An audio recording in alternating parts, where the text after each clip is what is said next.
ערב טוב לכולם, ברוכים הבאים לפורום רובין, הסמינר המרכזי של בית הספר להיסטוריה. נעים מאוד למי שעדיין לא נפגשנו. שמי מירי מוסנזון, אני רואה את בית הספר, ואנחנו קודם כל, הואיל וזה באמת מפגש ראשון לשנה זו, לשנת תשפ"ב, אז קודם כל באמת ברוכים הבאים, ברוכים החוזרים, ברוכים החדשים שהצטרפו אלינו השנה. אנחנו שמחים איתכם, שמחים בכם ושמחים איתכם.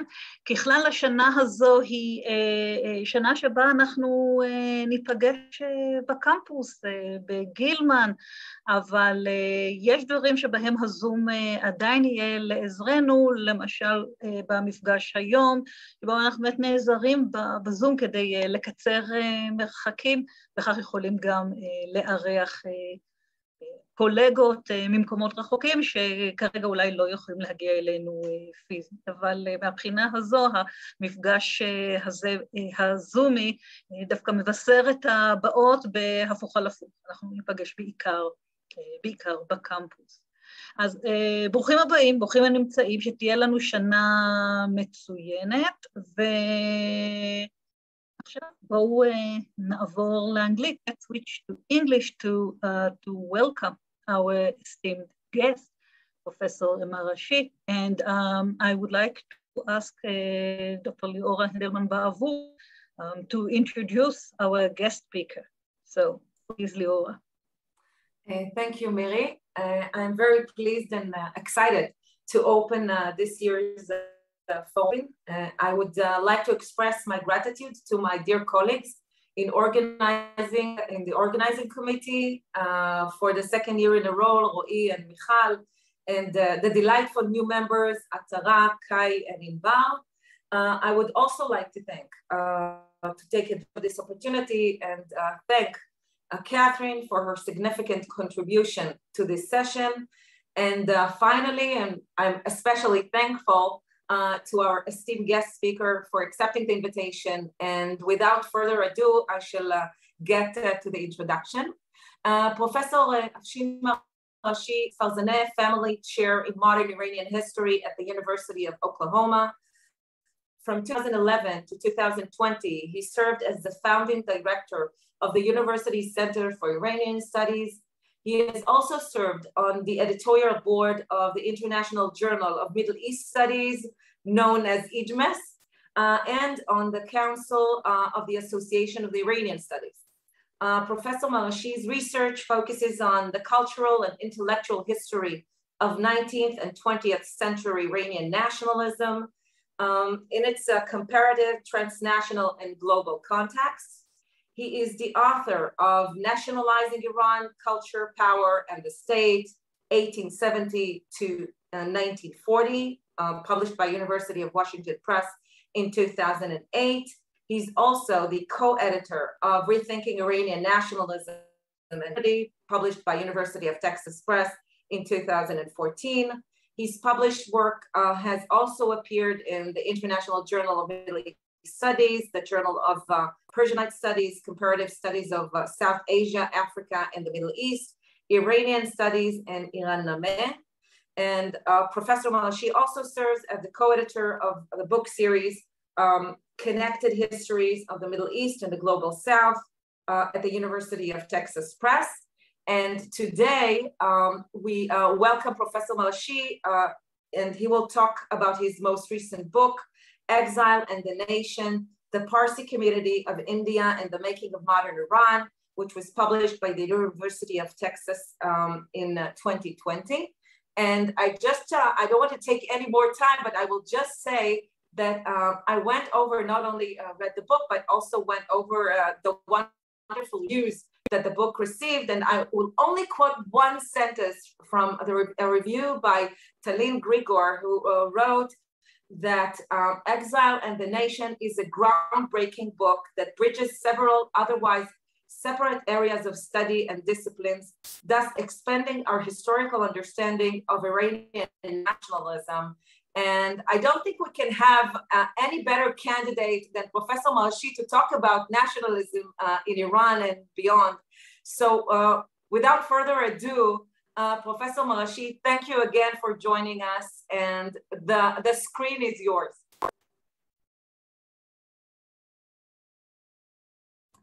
Thank you very much. You can hear me now? Okay, very good. Let me forget to unmute myself. Thank you very much. It's very nice to be with you all. I'm really excited to be here. Thank you, Leora, for such a generous introduction, and thanks for all the work that you're doing at the Alliance Center for Iranian Studies at Tel Aviv University. I'm grateful to you and everyone there, and at the Reuben Forum, and at the School of Historical Studies there as well. Thank you for inviting me. I'm glad to be able to join you virtually through Zoom, if not in person. Maybe in the future I can do that as well. I would love to.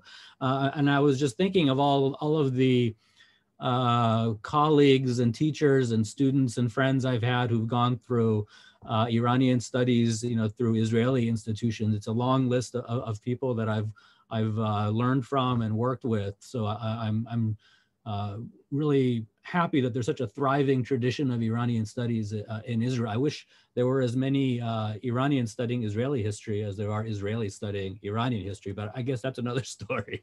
But anyway, I'm very glad to be with you today, and I'm especially happy to be able to share with you ideas from my most recently published book, which was just published last year in 2020. It's still, I think, relatively new, still the newlywed stage, June 2020, University of Texas Press. It's actually my second monograph, as Leora mentioned. And it's really the result of about a decade's worth of work. The first book was published in 2008, which really grew out of my dissertation. And this book I've been really working on since 2008. So it represents the culmination of quite a bit of work over about a decade worth of time. Let me share with you my screen, and we can get into this discussion a little bit more forward. The title of the book, as you can see, is the title of this talk: Exile in the Nation, the Parsi Community of India and the Making of Modern Iran. And what I hope to do in the next, let me show you the next slide. This is the cover of the book, if I can plug the book, there it is. And what I hope to do in the next 40 minutes or so is to provide you with an overview of the book. And of course, share with you some of the key ideas. Of course, there's a great deal in the book that I won't be able to discuss with you today. But what I'm hoping to do is to at least touch on what I think are some of the principal highlights, the conceptual and empirical highlights from the book, and to provide you with an introduction, maybe a summary of the book, and hopefully encourage you to read the book. So let me begin by describing some of what I think are the key ideas in the book. And let me just adjust this a little bit. Yeah. And then I'll go through the individual chapters as well.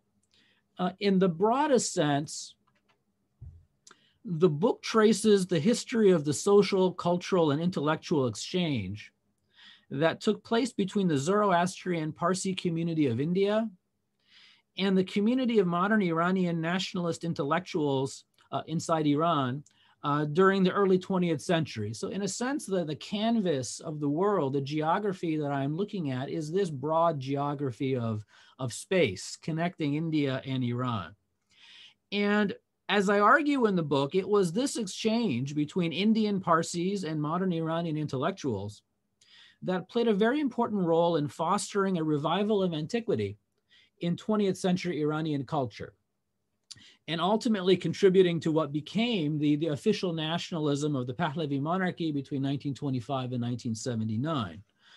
So to put it most succinctly, the book makes a connection between the diaspora nationalism of Indian Parsis and the official nationalism that took place or took shape in 20th century Iran.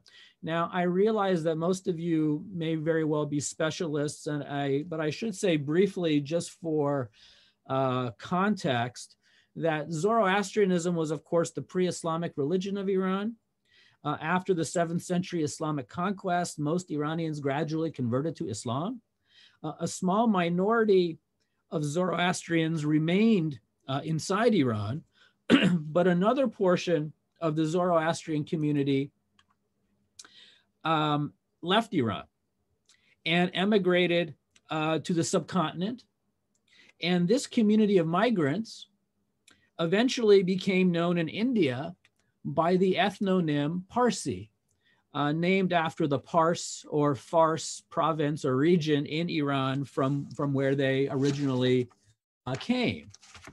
And contact between Iranians and the Parsi community of India diminished over the subsequent centuries. Now here we're talking about more than a millennium of history. But the Parsis nevertheless retained some sense of their historic displacement from Iran. And in the 16th century, we see poetic narratives, the Qaseh Sanjan, which is really a kind of poetic narrative of the migration story of the Zoroastrian community to India. We also have epistolary literature known as the Revayat Literature, which are collections of letters that were exchanged between Zoroastrian priests between Iran and India. And this is another element of a kind of continuing connection between the Zoroastrian communities of India and Iran. But these two examples are most likely the exceptions. And the more clear discernible pattern is a decline of interaction between these two communities. All of this and by the 19th century, the Parsis generally came to see themselves as an exile community and as a diaspora community, long separated from their original homeland of Iran. And it was during the 19th century that the Parsis had become actually very prosperous and quite wealthy in India. And they had become one of the favored communities of the British Raj during the colonial period. And the Parsis, in fact, played a very important role in a number of very important global industries of the 19th century, most significantly, perhaps, the textile industry, the shipping industry, commercial agriculture, banking, and others. Let me show you a picture of a prosperous 19th century, early 20th century Parsi family.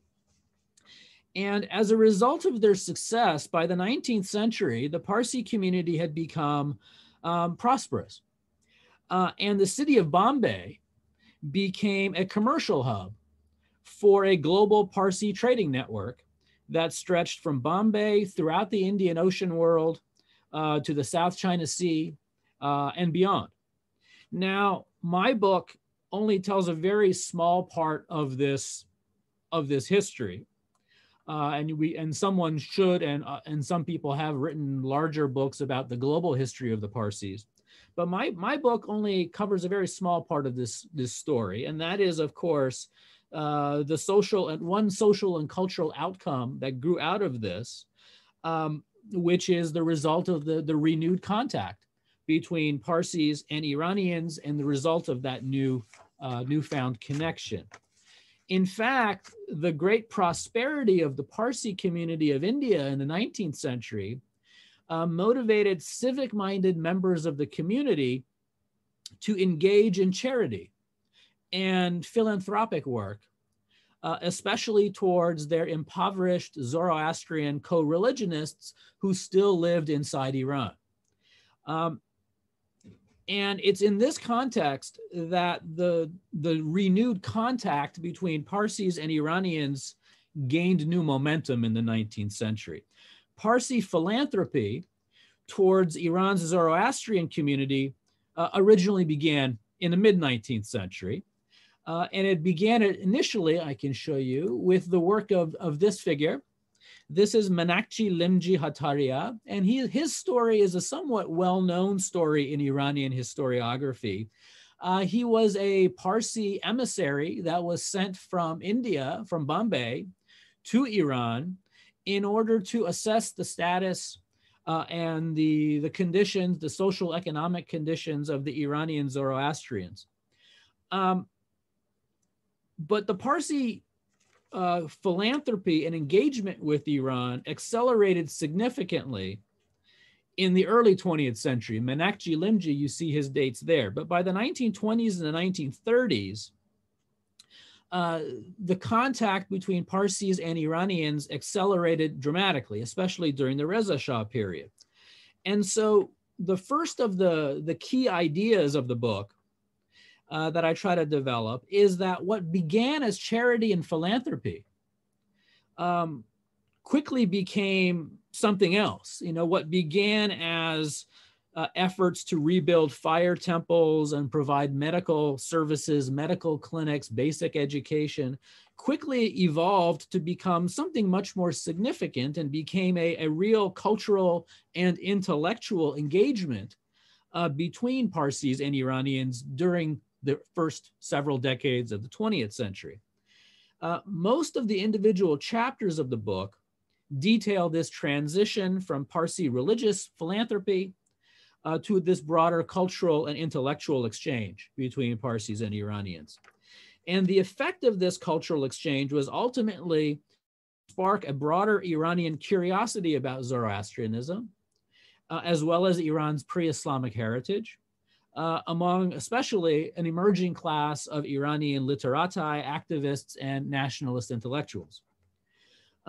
Another key idea that I try to develop in the book, and maybe this is the second one, is I suppose what I would call the historiographic question of really how is it that we define the intellectual origins of neoclassicism in modern Iran. And here I'm really trying to build on ideas that go back all the way to Marshall Hodgson, as well as more recent scholars like Mohammad Tavakkoli, Catherine Babayan, Niall Green, Monica Ringer, Kevin Schwartz, Manakia, and others, to argue that in order for us to understand the origins of modern Iranian neoclassicism, we need to transcend the historiographic divide between Iranian studies and South Asian studies, and instead try to situate Iran's modern cultural and intellectual history within a larger trans-regional Persianate geography. Within Iranian historiography, however, the usual explanation, until I would say quite recently, has been to locate the intellectual origins of Iranian neoclassicism to the influence of European Orientalist knowledge and the influence on that on modern Iranian thought. And clearly the study of the ancient Near East, including the fields of history, philology, comparative religion, archaeology, these were all central preoccupations of Oriental studies at European universities in the 19th century. And it remains commonplace to trace the origins of Iranian neoclassicism to the intellectual origins of European systems of knowledge. Now, my point in the book is not to contradict this argument, and that's an important point to make. But what I'm trying to argue is that there was something else going on as well, that we need to add another layer to our understanding of the origins of Iranian neoclassicism.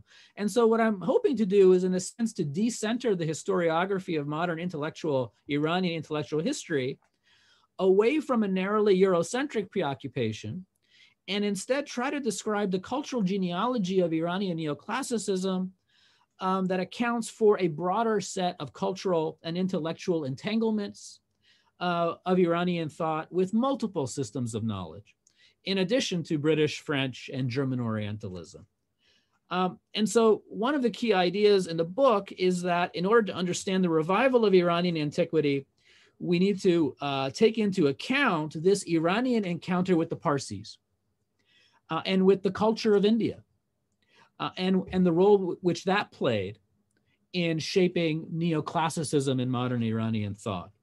And it's in that context that this Persianate tradition, which always included a strand of this Zoroastrian culture within the Persianate fabric, was one of those threads of the Persianate tradition that now in the modern period was untangled or disentangled from the Persianate tradition and became the basis partially of a revival of antiquity in what we might call the post-Persianate period.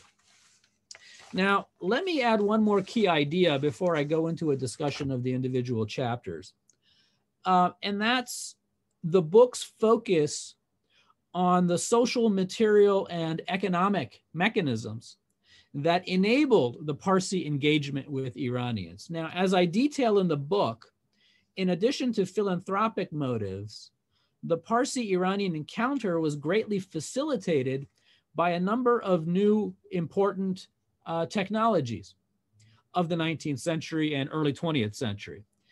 First was steam-powered navigation of the Indian Ocean, and the second was the proliferation of new industrialized forms of print technology. And here I'm especially building on the work of Niall Green in his book, Bombay Islam, to help trace how steam and print as novel material mechanisms facilitated the circulation of people's books and ideas within the Indian Ocean world during the early 20th century, the period that I focus on in particular. And in particular, I trace the publication and circulation history of a new genre of books with neoclassical themes. These were books that were published in Bombay. They were published by Zoroastrian printing houses, and they were associated with Parsi civic organizations. And they were books that were intended for export to the growing print marketplace inside Iran. And as I detail in the book, very often these books from Bombay, as I call them, were distributed free of charge, really in almost a kind of quasi effort, which is one way of thinking about this history as well.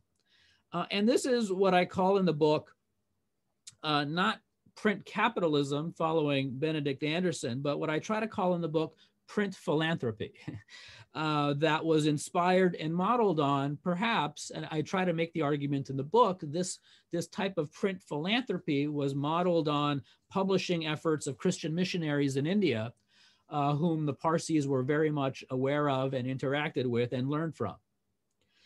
Now, to illustrate some of these ideas, let me select some examples from the 5 chapters of the book to give you a sense not only of the conceptual ideas, but of the empirical ones as well. And all of these examples, as I'll try to illustrate, reflect the same idea, which is the movement of peoples, books, and ideas between the Parsis of India and the Iranian intellectuals of the early 20th century. Let me go to the next image here. And this is the subject of chapter 1 of the book, which focuses on the life and work of Kaykhosro Shahrokh. And this is detailed, as I say, in chapter 1 of the book. Kaykhosro Shahrokh played a very important role in connecting the Parsi culture of Bombay to Iran's emerging modern culture. He's a rather well-known figure in Iranian historiography. He was an elected member of the Iranian Majlis, where he served as the designated Zoroastrian representative from 1909 until his death in 1940. He was a member of the Iranian Zoroastrian community. He was born into an impoverished Iranian Zoroastrian family in 1874 in the town of Kerman.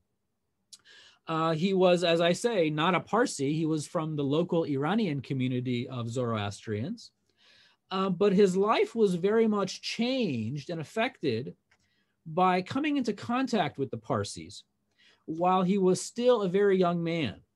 He received his early education in Kerman at primary schools that were built with Parsi charities.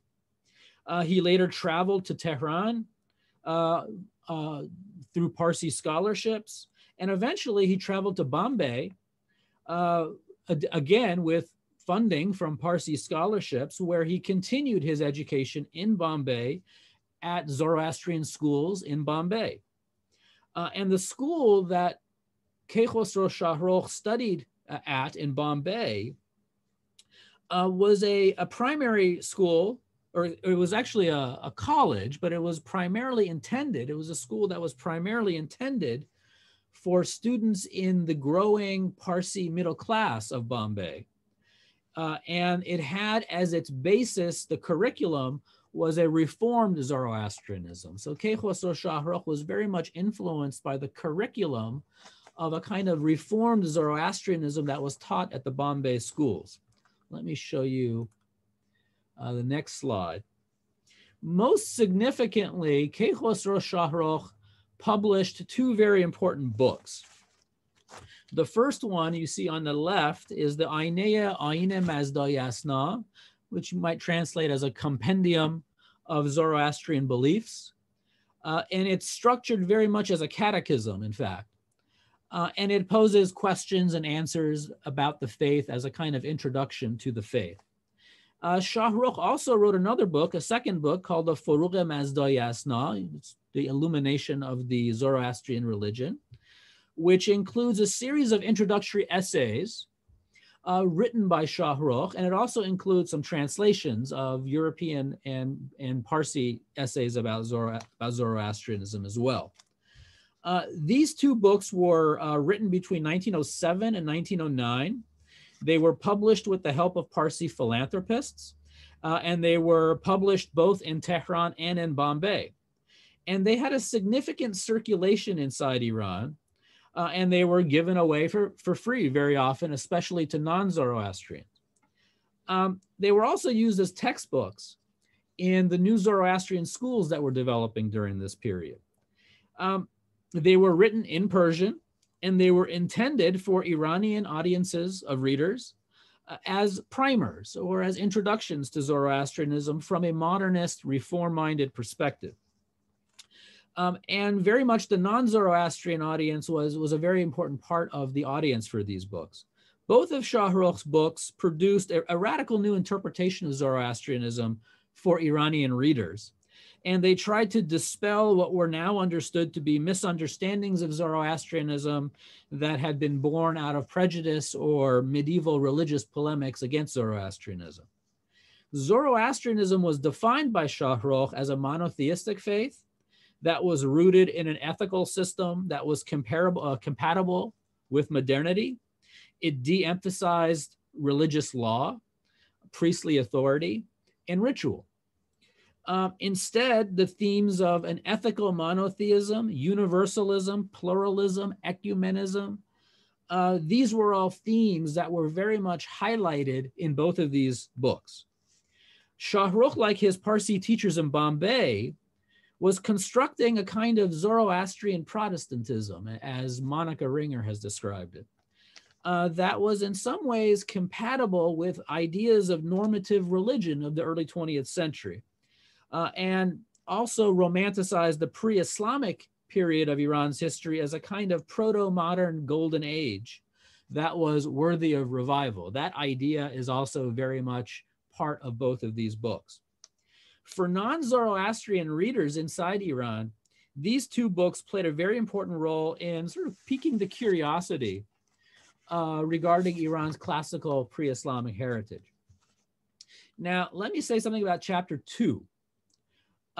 Which is the subject of that chapter is the life and work of Din Shah Irani. And Din Shah Irani is in some ways a very similar figure to Kei Khosrow Shahrukh, although he's perhaps less well known, certainly in Iranian historiography and even within Parsi historical knowledge. He's not quite a forgotten figure, but in the course of doing the research for this book, he became really a center of this whole story in many respects. He was perhaps the most important Bombay-based intermediary between the Parsis and the Iranians. He was in fact trained as a lawyer in British India, and he was a partner in one of colonial Bombay's leading law firms. But in addition to his legal practice, he was also very much involved in civic and charity work. And among the most important civic accomplishments of Din Shah Irani in Bombay was the establishment of a very important Parsi organization known as the Iran League.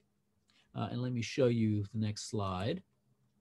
And what you see here on the right is the aims and objectives statement of the Iran League. And on the left, you'll see the page, the title page, the cover page of their quarterly magazine journal. The mission of the Iran League was to move beyond just philanthropy and to begin a broader cultural, commercial, and political ties between Parsis and Iranians, to build those kinds of ties. And Din Shah Irani was really the central figure in the Iran League in many respects. He was one of its founders. The Iran League also published a journal, a bilingual Persian-English journal known as the Iran League Quarterly. It circulated widely in India, in Iran, as well as in Europe, in North America, and other places, in East Asia as well. Anywhere where there were Parsis, this journal circulated. The articles in the Iran League Quarterly included reformist interpretations of Iranian history, including many articles about the renewal of interest in Zoroastrianism inside Iran. In the English language section of the journal, there were also many articles encouraging Parsi entrepreneurs to invest in Iran economically. The Parsis clearly understood Iran's potential for economic growth, especially in areas where the Parsis had experience, including the textile industry and commercial agriculture. Din Shah Irani was very involved in encouraging these Parsi economic initiatives towards Iran as well. Like Din Shah Irani, like Khosrow Shahrokh, Din Shah Irani also wrote two very important books, and let me show you those. Two very important books that were intended for general audiences inside Iran. The Akhlaq-e Iran Bastan, which is what you see on the left, and the Falsafe Iran Bastan, basically ethics of ancient Iran and philosophy of ancient Iran. Both of these books reflect the same kind of neo-Zoroastrian revivalism that was at the heart of the Parsi-Iranian exchange in the interwar period. The books also reflected a fascination with universalist ideas derived from the then popular Theosophical Society, which is, I think, really an area worthy of further investigation, the Theosophical Society, as well as Victorian era speculative scientific ideas, which were very much part of the Theosophical Society. For example, I'll give you one example. There were popular notions in the Victorian period and in the Theosophical Society that claimed that Zoroastrian theology had anticipated many recent scientific discoveries, including Newtonian physics and Darwinian biology. And there was a deep fascination with Zoroastrianism as a kind of perennial philosophy that was both very ancient and very modern at the same time. And modern science was very much part of the Zoroastrian tradition, according to some of these ideas. These ideas found their way into Iran through these kinds of books via Parsi sources, and helped to further arouse the curiosity and interest in Iran's classical heritage among Iranians. And what made these books important was not only their content, but also the manner in which they circulated, going back to that point that I made earlier. By the 1930s, the number of modern bookstores in Tehran had greatly increased. And these Zoroastrian books published in Bombay gained a wide readership inside Iran in the growing marketplace of Iran. In fact, the Iran League sponsored the publication of both of Din Shah Irani's books specifically for this purpose, for export to Iran. And both of these books, in fact, went through multiple print editions during the 1930s. And they were read by large numbers of Iranian intellectuals. Now, let me say something about chapter 3. And chapter 3 of the book focuses on the role of Rabindranath Tagore and the role that he played in the Parsi-Iranian exchange of the early 20th century. Tagore, in this case, made a very important visit to Iran in 1932. Tagore, of course, was the Indian poet. He was also a Nobel Prize winner for literature. His visit to Iran in 1932 becomes the subject of chapter 3. Tagore, of course, was not a Parsi. He was a reformed Hindu. He wrote in Bengali, but he had a very wide readership. And he also had wide-ranging intellectual curiosities. And he is often described as one of the founders of modern India alongside Gandhi. He's principally known for his poetry, and as I say, he won the Nobel Prize for Literature in 1913. He was the first non-European to win the Nobel Prize for Literature. In 1932, he was invited to Iran at the invitation of Reza Shah's government. And significantly, it was the Parsi community of Bombay and the Iran League who first proposed the visit of Tagore to Iran to the Iranian government. And Din Shah Irani, in fact, was really the key instrumental figure in arranging Tagore's visit to Iran in 1932. And in fact, Din Shah Irani accompanied Tagore during the visit to Iran. Let me show you a couple more pictures here. These are pictures of Tagore with the Iranian Literary Society, and here is Din Shah Irani here. And these other figures are also major Iranian intellectuals of the interwar period. Let me show you some other pictures. Here's Tagore again. There's Din Shah Irani. Tagore here is visiting the famous Hafeziyeh, the burial mausoleum of the poet Hafez. This is actually before the mausoleum of Hafez was rebuilt into the shape that it's in now. But this is what it looked like before when Tagore made the visit in 1932. And so the book, chapter 3 of the book, tells this story. And what I emphasize is really two important points as they relate to the Parsi-Iranian exchange. The first is that the message that Tagore brought with him to Iran in 1932 was really the same message that the Parsis were trying to convey, which is that Iran and India were part of the same civilizational ideal, rooted in a classical shared heritage rooted in the Sanskrit, Vedic, and Avestan culture. And Tagore repeatedly made this argument throughout his visit to Iran, that Iran and India were really part of the same culture in that broad sense during his 3 weeks of traveling throughout Iran. The second point that I make in the book about Tagore's visit is that Tagore's trip to Iran in 1932 was in some ways a symbolic public reenactment of the idea of return, or a kind of negation of exile. Throughout his trip to Iran, Tagore was repeatedly presented to his Iranian audiences as a long-lost ancestor who was returning home to his original homeland after a long exile.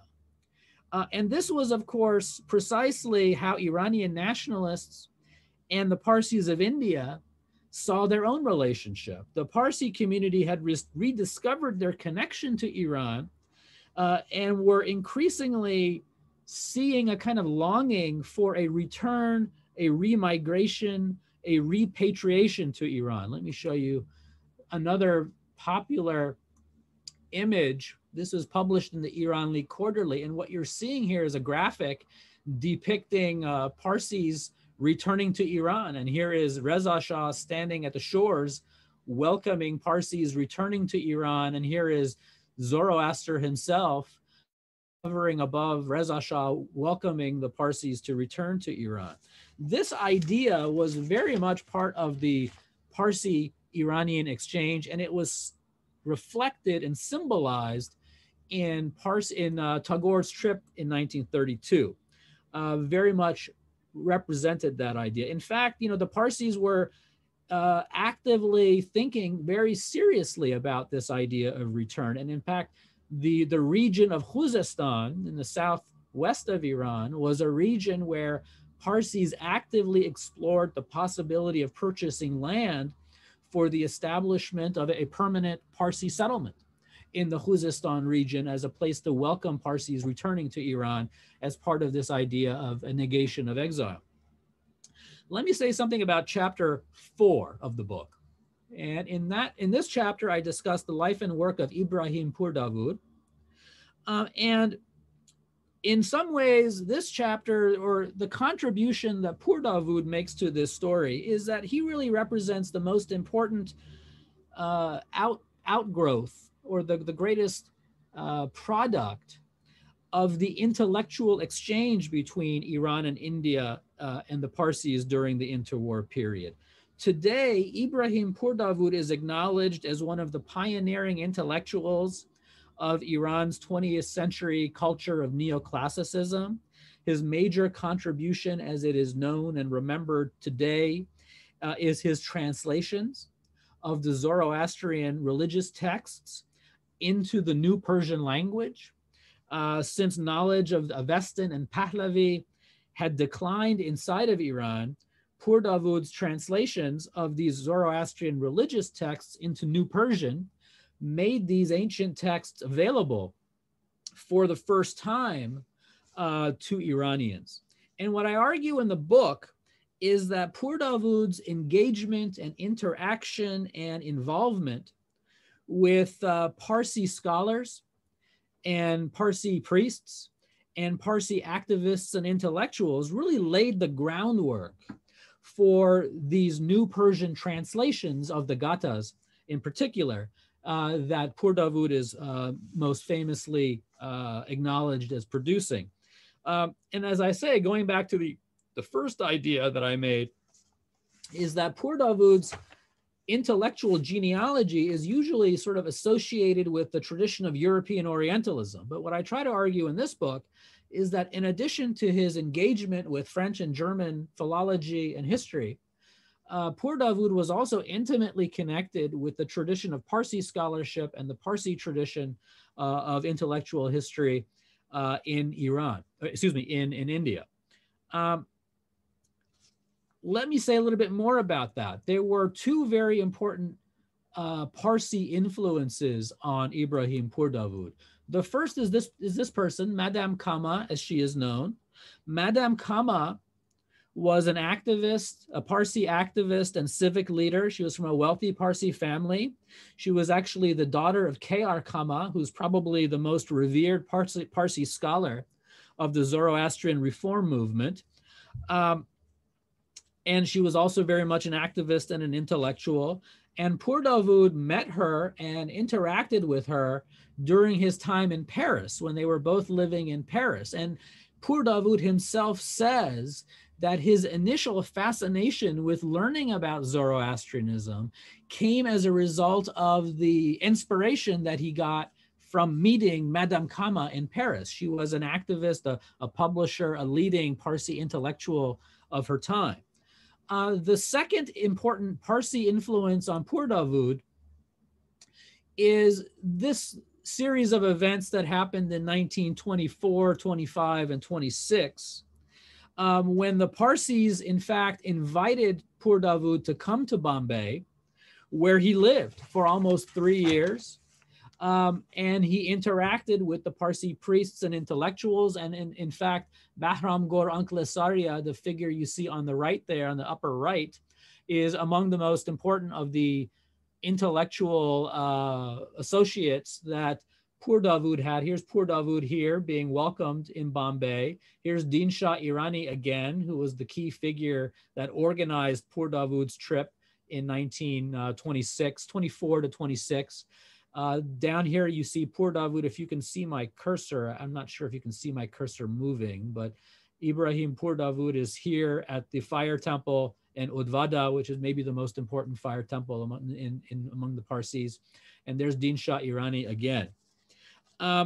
So the Parsis had a very important role to play in Ibrahim Purdavud's intellectual development. It was much more than simply European influence or Orientalist knowledge that shaped Purdavud's thinking about Zoroastrianism. It was also the lived history, the lived experience of Zoroastrianism. Now, let me say something about the last chapter. These are actually pictures of the translation. Let me see here. Excuse me. Let me show you. These are actually the translations. Here's an actual image of the Gathas in parallel script. You have the Avesta on the right and the New Persian on the left. This was a revolutionary translation when this was produced in, this was 1926 or 20, I think around 26, if I'm not mistaken. Now, let me say something about the last chapter, chapter 5, where I detail the life and work of this figure, Saif Azad. We know what little has been written about Saif Azad is that he was a journalist and an activist. And the chapter in my book, I go into considerable detail that really hasn't been discovered or written about Saif Azad's life. And what I try to argue is that his life really reflected the fluid period of interwar Iranian nationalism.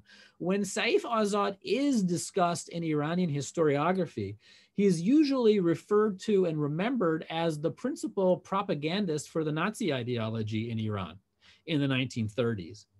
And what I discovered is that while that's true, and as I will say something more about that, what's also true is that this is a somewhat incomplete reading of Saif Azad's life and work.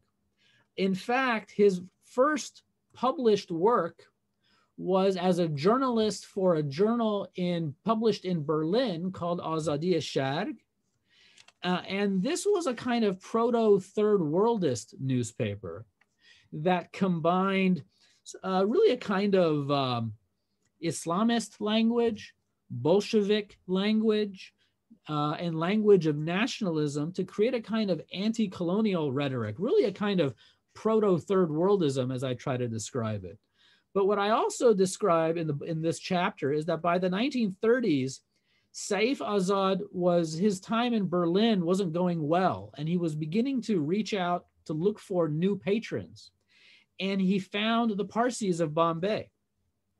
And in 1930 or 31, Saif Azad reached out to the Parsis in Bombay and asked for patronage for his work. And what he proposed to the Parsis was that there should be published in Iran a newspaper published in Persian that promotes Parsi-Iranian relations. And by this period, the Parsis were very much interested in building more cultural influence inside Iran. As I say, many Parsis were actively thinking about returning to Iran in this period. The Parsis by the 1930s were very much concerned about what would happen in India following independence. And their association with the British Raj led many Parsis to have certain ambivalence or anxiety about their future in India. And they were interested to go maybe find somewhere else to settle, including their original homeland of Iran. And Saif Azad proposed a newspaper to be published in Iran that would promote this idea of encouraging Parsi return.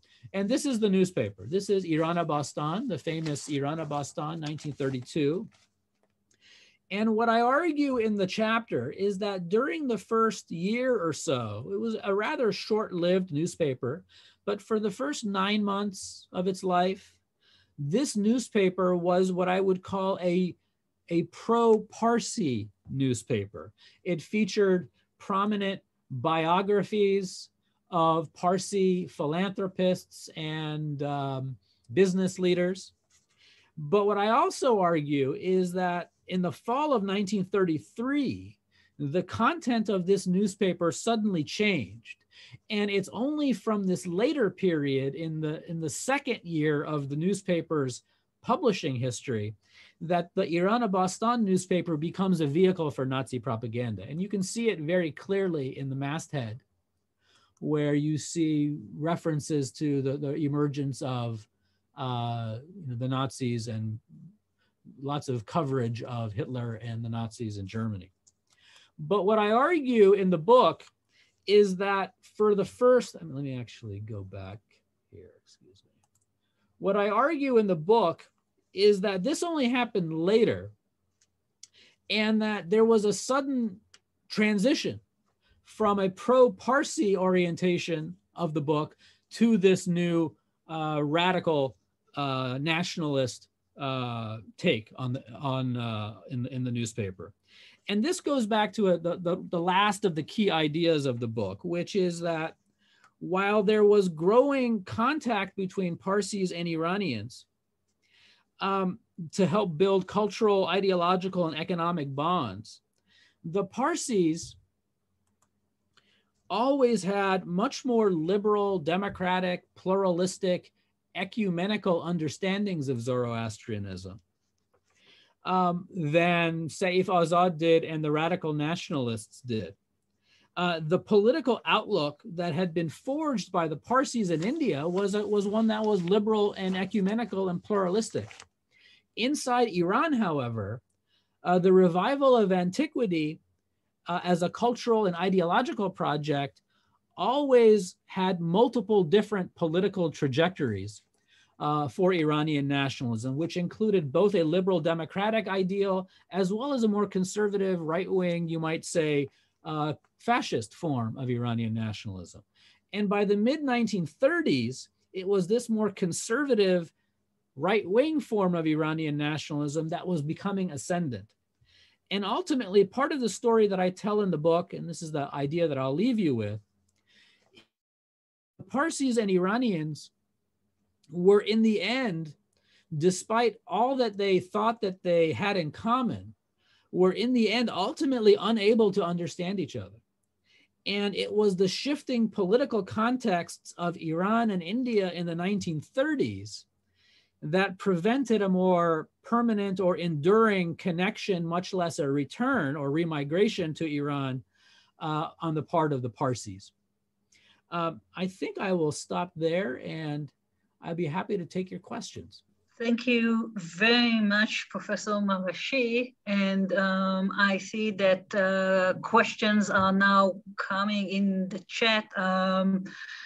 So we'll go there in a minute, but I'll ask you first about if you can talk a bit more generally about the roles of diasporas in creating a sense of nationalism for those who within the homeland and those who are outside.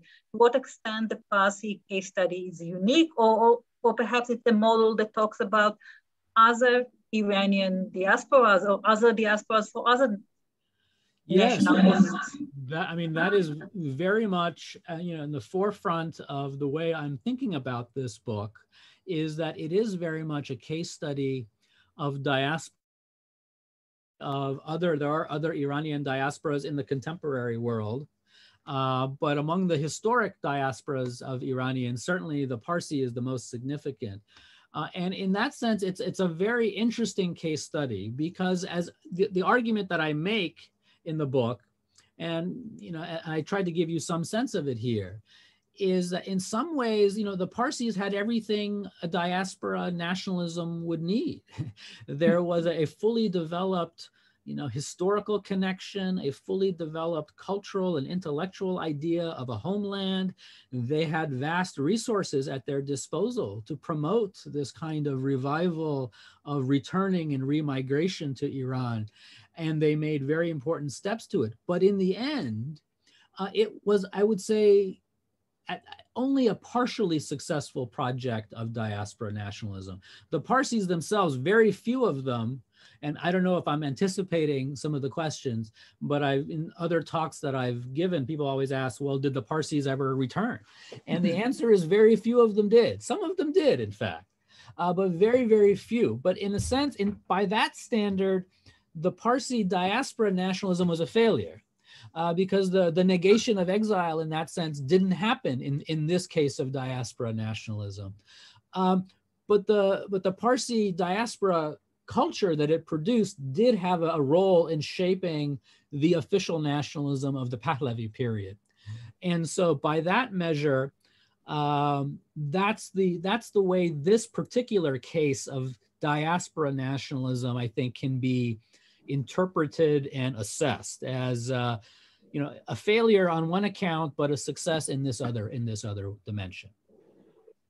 Okay, thank you very much. And the students are anxious to ask questions, so we'll start right now.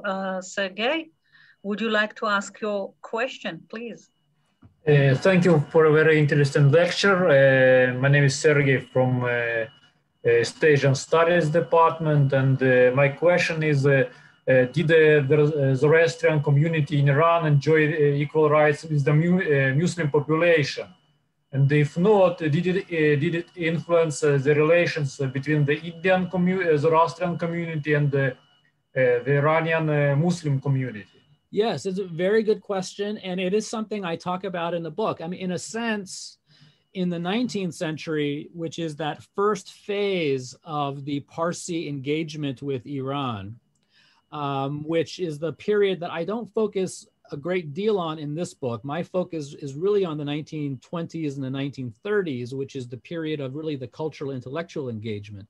But in the 19th century, the motivation of the Parsis to reach out to the Iranian Zoroastrians was precisely to help the beleaguered Zoroastrian community inside Iran, who did not enjoy equal rights, who were, a persecuted minority community. Technically, the Zoroastrians were a recognized religious minority community, along with Jews and Christians, unlike the Baha'is, of course, who were not recognized.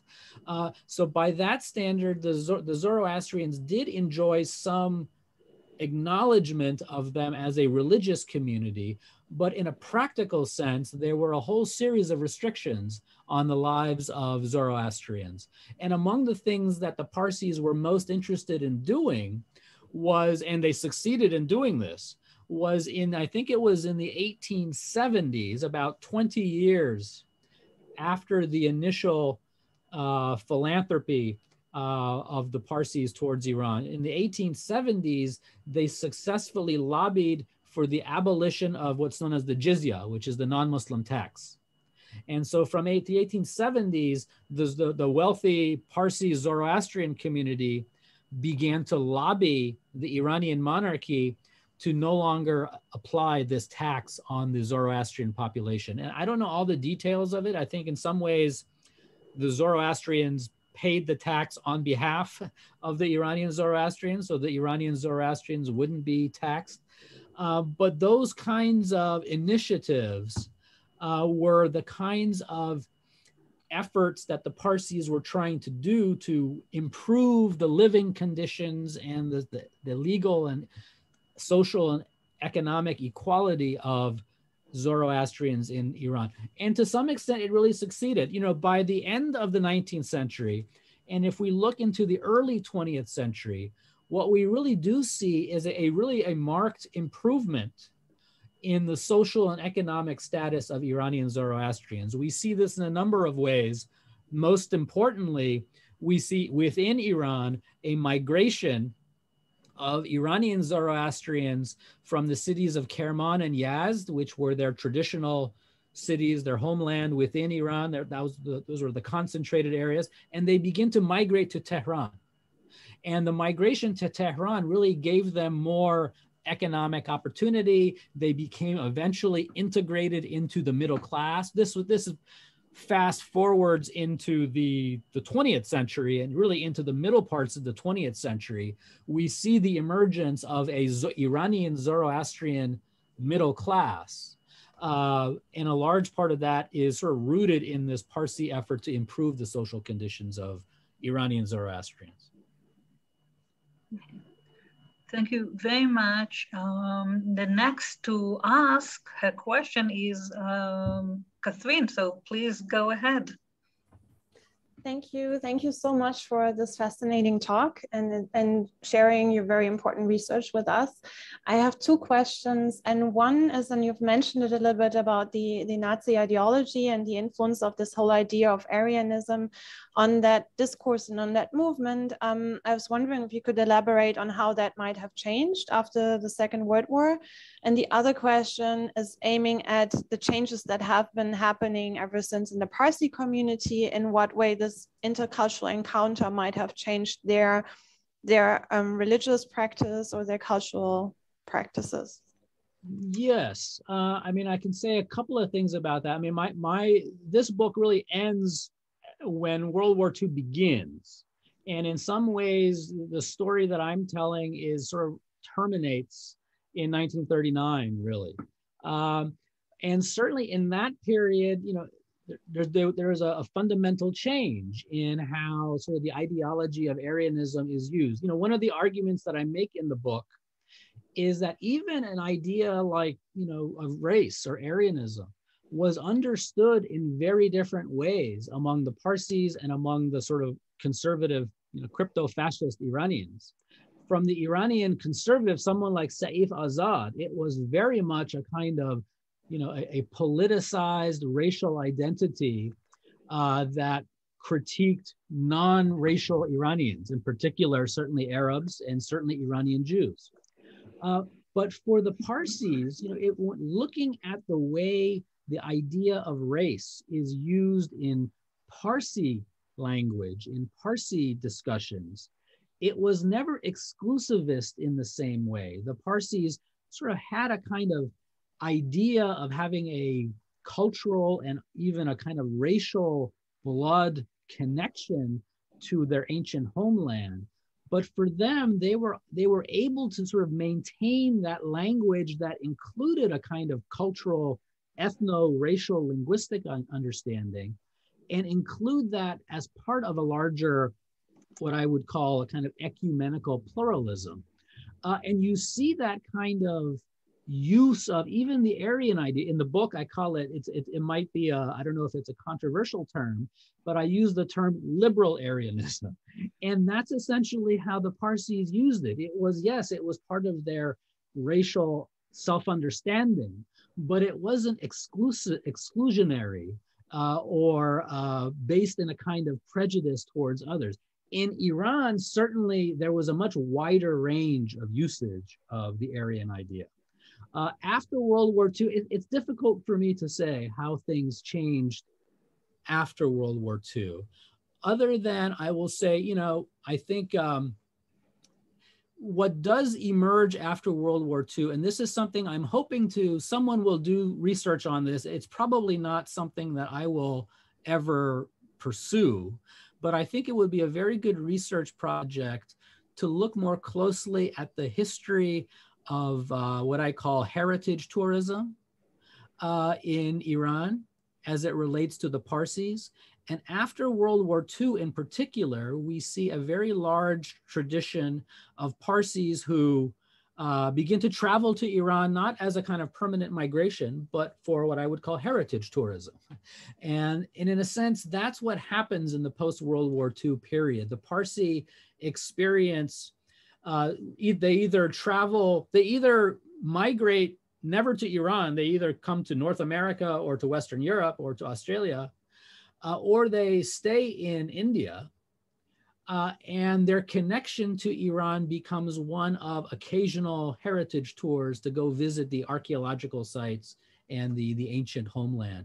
In terms of, I'm not sure how it affected their practice. If anything, I think the Parsis had much more of an effect in shaping how Iranian Zoroastrians practiced Zoroastrianism than the other way around. I think basically, in Monica Ringer's book has a lot to say about this. If you look at the millennium of history, the 14 centuries from the time the Zoroastrians left Iran until the 19th century, all the way up until probably the 17th, 18th century, Iranian Zoroastrianism was seen as the authentic Zoroastrianism.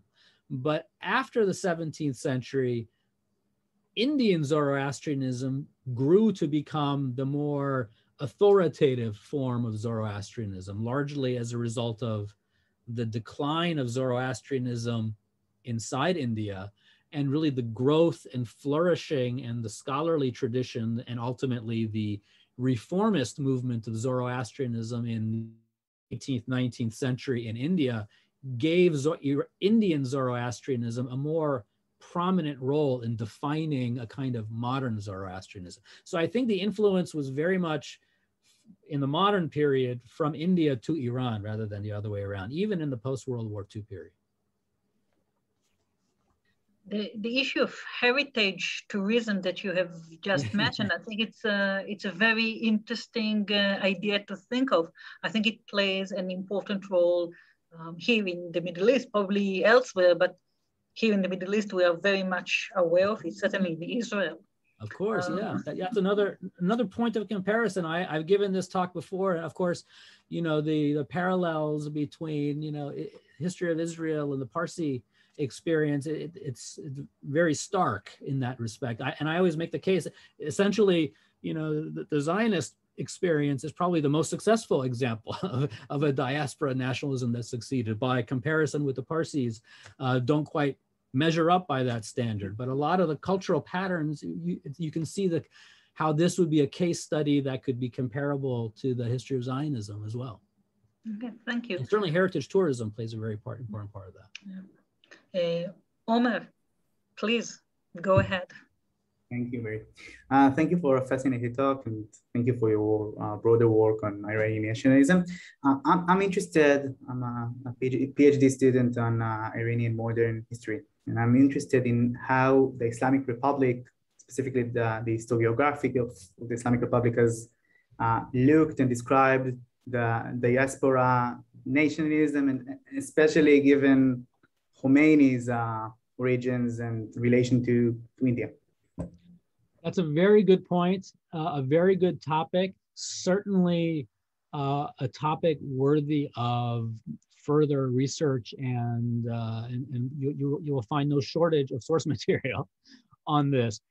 This is a topic that I really avoided discussing in the book, largely because in some ways I feel to even acknowledge it is more than maybe what it deserves, but it's true that in the sort of the culture and the Islamic Republic and the sort of Islamist movement that emerged from, you know, the 1970s and sort of the Khomeini ideology and the heirs of that, the Parsis are seen as, you know, one of the conspiracy theories. You know, they factor very much in a kind of paranoid sort of argument of, if you want to understand where the Pahlavis came from and where the anti-Islamic agenda of the Pahlavis came from, it's part of a conspiracy. And the conspiracy involves not only Parsis, but others, Baha'is and Zionists as well, that are all part of this kind of collective effort to undermine Islam. That is very much part of the kind of contemporary paranoid ideology of the Islamic Republic. I'm happy to say that. And like I say, in the book, it's an argument that it's an issue that I don't even acknowledge. And instead, I just prefer to kind of tell the history as it actually is, rather than trying to debunk a conspiracy theory. But I think it's a subject that's worthy of study as a way of interpreting how these kinds of forms of, you know, paranoid conspiracy arguments, how they develop, where they come from, how they're shaped, how they're made, how they're circulated, how they're used, how they work, how they maybe don't work. And I think that as a topic would be a very worthy topic of discussion. And like I say, you'll find no shortage of source material. Thank you very much. And Uri Rosenberg, please.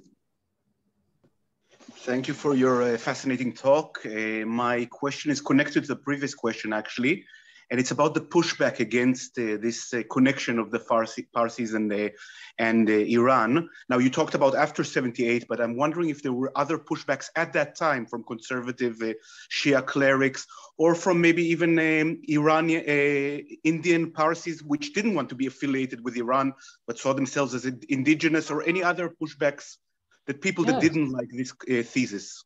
Yes, that's a very good point. Certainly within the Parsi community, there was a whole range of different points of view. The people that were associated with the Iran League and who were associated with that journal that I showed, the Iran League Quarterly, they were the most enthusiastic supporters of the idea of Iran and even the idea of return to Iran.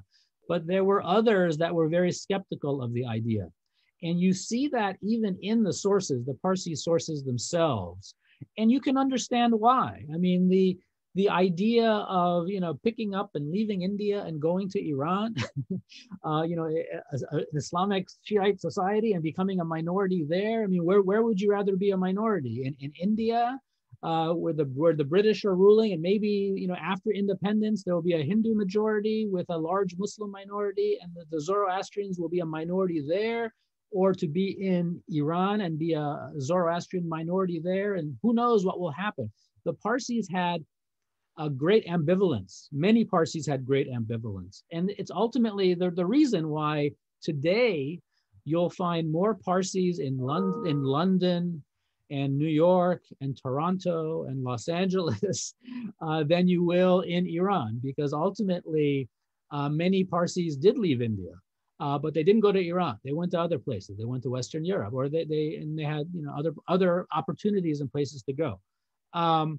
So yes, there was pushback within the Parsi community. Within the Iranian side of things, yes, there was. Although I will say that in the period that I'm looking at, the 1920s and the 1930s, you don't see very much of it then, because the role that the Parsis were playing was really in some ways limited. They were connecting and interacting with a very select social strata of Iranians.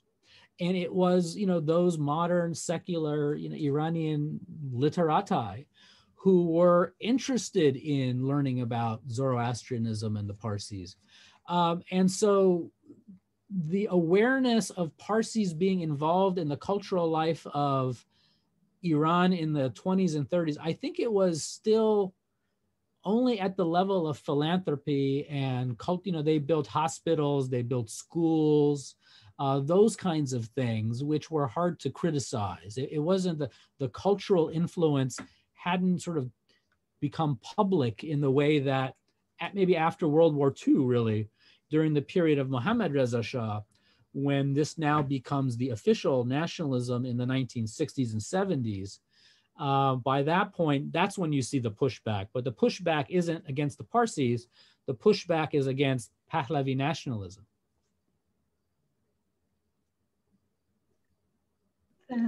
Thank you. The questions are coming in.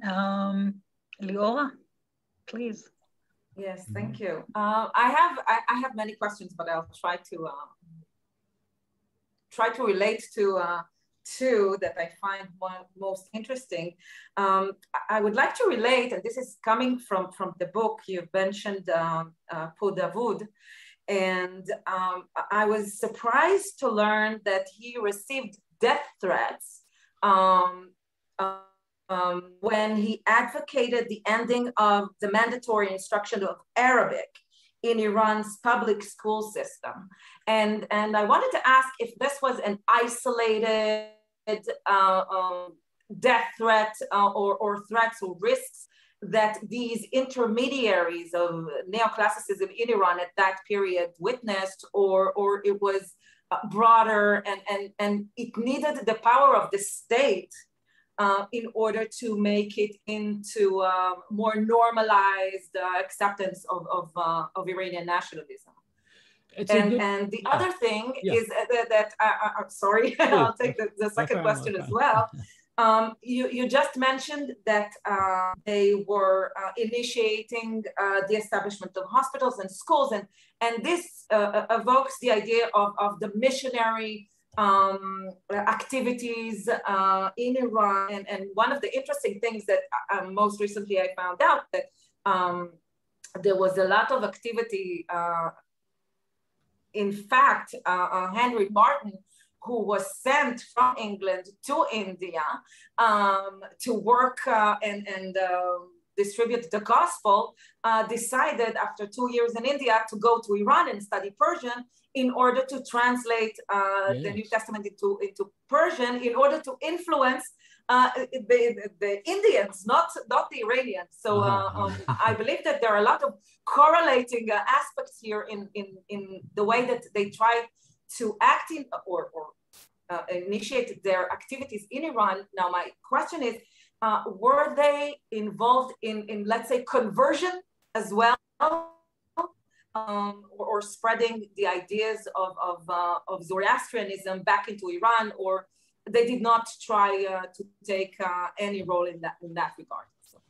Yeah, those are good questions. Great, a lot of great things to try to pick up on there. I mean, on your first point about the death threats, I can't say very much more about it than what's in the book, because it's sort of a, Pur Davud has a lot of biographers in Persian, and that anecdote came from one of the biographies, and that it's sort of an anecdotal thing. It's not something that there's a lot of sort of documentation about.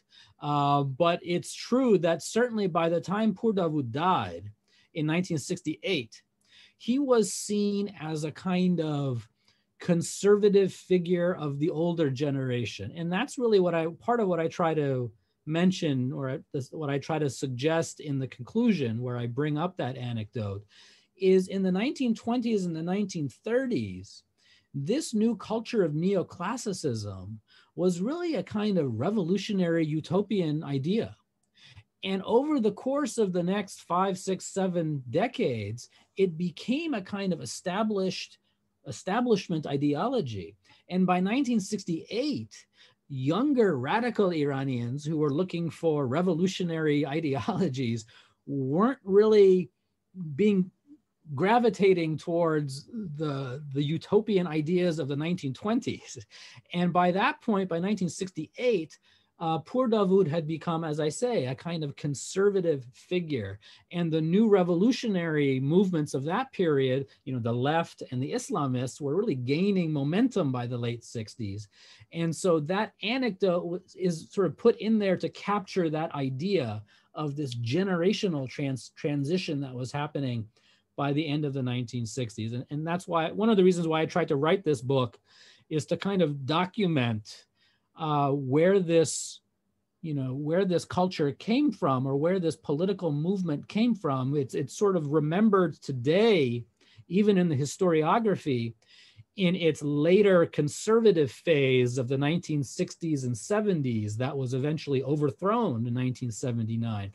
But what I've tried to do in this book, and really maybe in all of my work, is to try to recapture that early history of Iranian nationalism and try to describe what its potentials and possibilities were in the early period. And I'm sorry, remind me the second question was about, the missionaries. Yes, I mean, I think the connection, are very interesting to observe. Certainly the idea, I mean, this project, one of the reasons that it attracted my interest, and I think it might be of interest to others, is because it does connect well with so many other debates and discussions and other historiographies. One is certainly the idea of diaspora nationalism that we've already talked about. But the other one, I think, is the history of missionaries. When we think of, missionary efforts in the Middle East, we think of Christian missionaries and the work that they did in the Middle East and in South Asia and certainly other places. But what's interesting about the Zoroastrian project, or the Parsi cultural project, is that it was in fact built upon the model of Christian missionary efforts.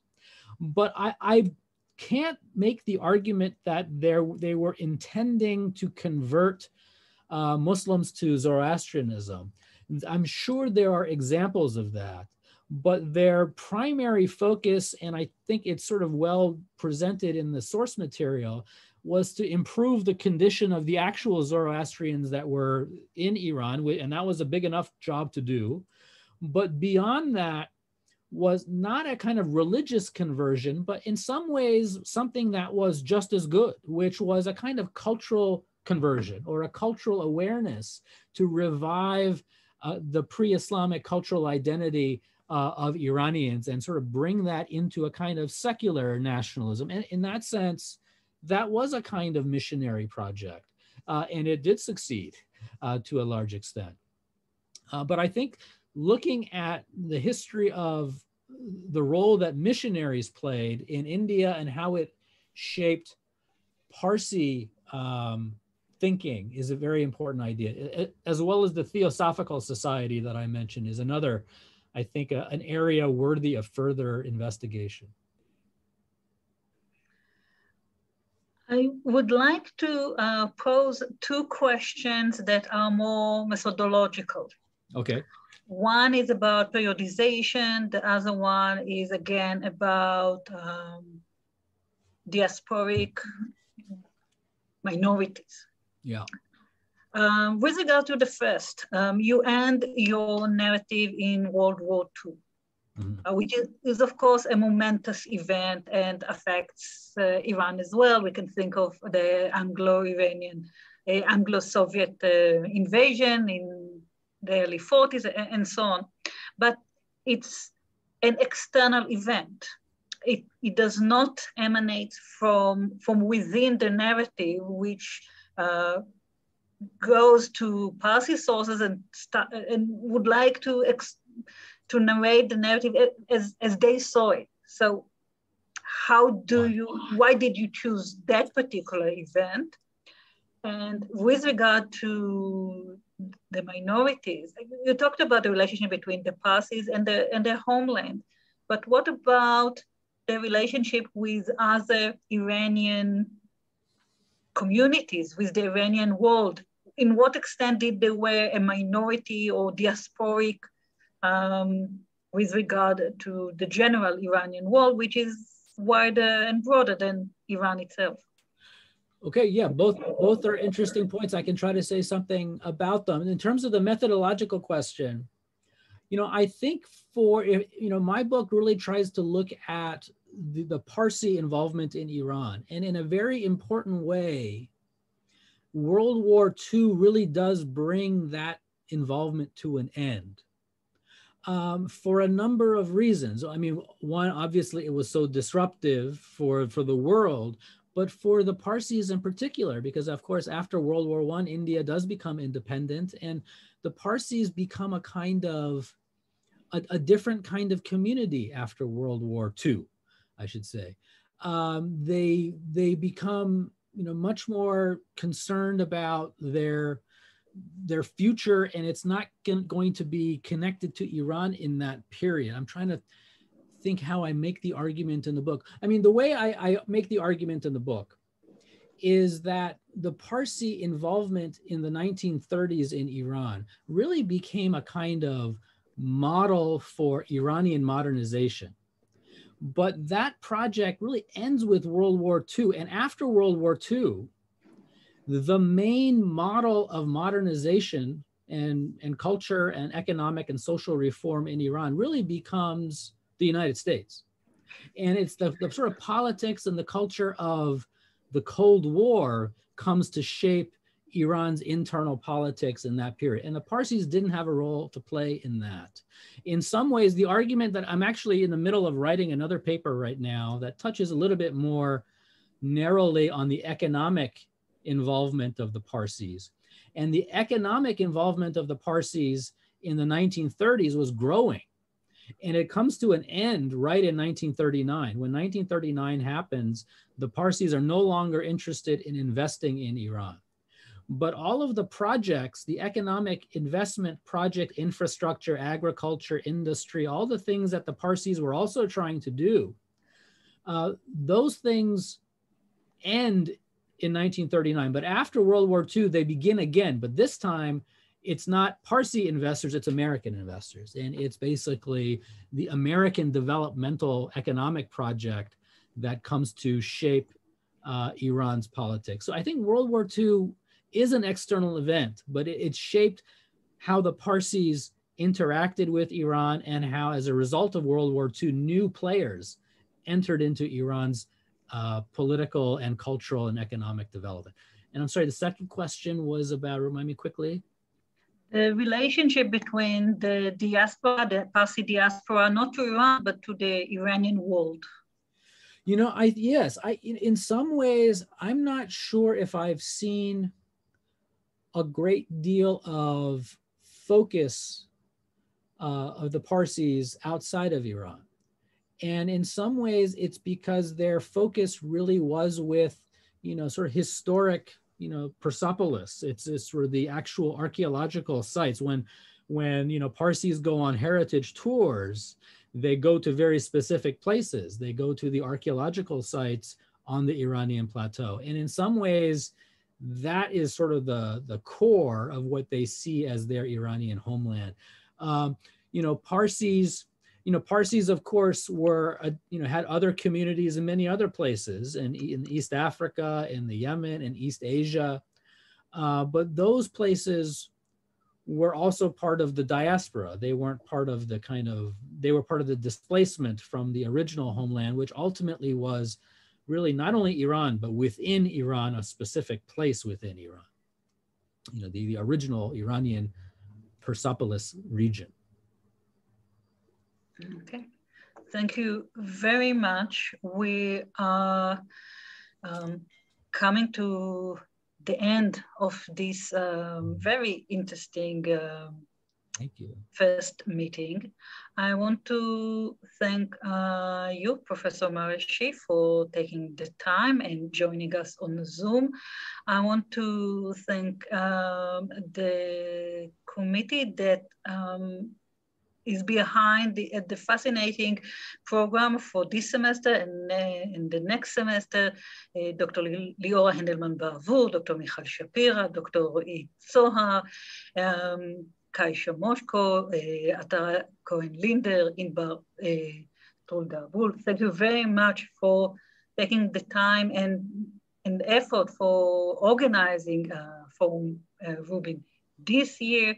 I want to thank everyone again for joining us for this first session. If this is the first session, I'm sure that all the next meetings this year will be extremely interesting. And please write in your diaries that we'll meet here, not on Zoom, physically. We'll meet for an in-person meeting 2 weeks from now in Gilman Building. We'll hear Eyal Naveh, Professor Eyal Naveh, giving us a talk as part of our celebration, his celebration, ours celebrating him before he's officially retired. So thank you again, everyone. Good night, good morning. And, thank you so much. I really enjoyed it. I really enjoyed being with you. Thank you. Hopefully I'll be in person with you sometime in the future. The invitation is an open one. Inshallah, inshallah. Thank you. Bye-bye. Bye-bye. Bye. Thank you.